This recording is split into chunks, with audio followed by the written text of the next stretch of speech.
Hello friends, बरायबाय Bodo Job Info official YouTube channel बे भिडिअआ जोबोर important जायफ्रा अपकमिं भेकेन्सि नेगासिनो दं आसाम पुलिसाव जोबोर मोजां पजिटिभ आपडेट बेनो जाबाय आसाम पुलिस नेक्स्ट इयाराव नोंथांमोना चान्सआ दंसै दा बे आपडेटखौ सोर होदों आं नोंथांमोना डिटेल्सखौ होगोन दा बुंदों बिथां DGPआलायनो बेनो जाबाय 5% गोदान साख्रिनि माखासे प्रसेसआ जाबाय थायो एभ्रि इयाराव अके दा बेखौ नायगोन जों लोगोफोर आसा खालामो नोंथांमोना भिडिअखौ नायनानै मोजां मोनोबा लास्टआव लाइक खालामनो हागोन दा जाय नोंथांमोना चेनेलाव गोदानै फैयो थ' नोंथांमोना साबस्क्राइब खालामलां जाहाथे गोदान जबनि नोंथांमोना आपडेट मोननो हायो दा रिजाल्टआथ' होबाय लोगोफोर बेनो जाबाय 5000 भेकेन्सिनि रिजाल्ट मोनबाय दा नोंथांमोननि एपइन्टमेन्ट लेटारखौ होसिगोन 22 सेप्टेम्बराव नोंथांमोना कानाफारा गुवाहाटीआव थांनानै लायनो हासिगोन अरियेन्टेसन प्रग्रामबो जागोन दा बेयावनो गोबां रिजाल्ट होबाय आरो बेनिफ्राय मोजां बाथ्राया बेनो जायफ्रा कमान्डो नोंथांमोना स्पेशल ट्रेनिं मोनगोन होनना बुंदों फ्रेशमेननि गेजेरजों दा जोबोर मोजां नोंथांमोननि ट्रेनिंआ आलदा जानायनि चान्सआव थांगासिनो दङ मानोना नोंथांमोना स्पेशल फर्सआव साख्रि मोननाय जाबाय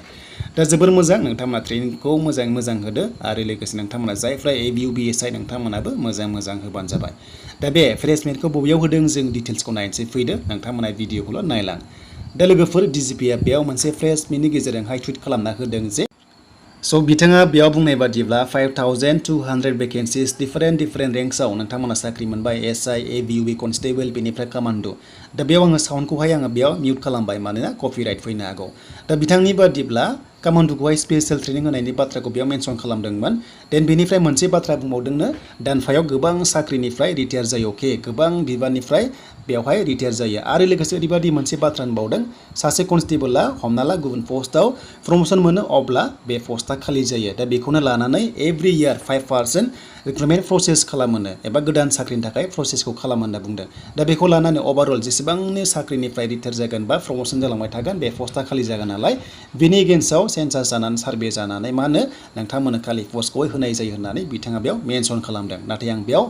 बिथांनि भइसखौहाय मिउट खालामबाय मानोना कपिराइट फैयो नालाय दा बेखायनो आं बेयाव मेनसन खालामनायखौहाय आं जास्ट नोंथांमोननो खिन्थाना होबाय दा मोजां आपडेटआ बेनो जायफ्रा 10 पास जाबाय HS पास जाबाय डिग्री पास जाबाय गोदानै नोंथांमोना नेक्स्ट इयाराव चान्सखौ मोननायनि लामायाव थांगासिनो दङ नाथाय डाइरेक्ट बुंथ्राखै जे नेक्स्ट इयाराव ओंखारगोन होननानै नाथाय मोनसेल' मोजां पजिटिभआ बेनो एभ्रि मान्थआवनो गोबां रिटायार जायोनो आरो बेखौ लानानैनो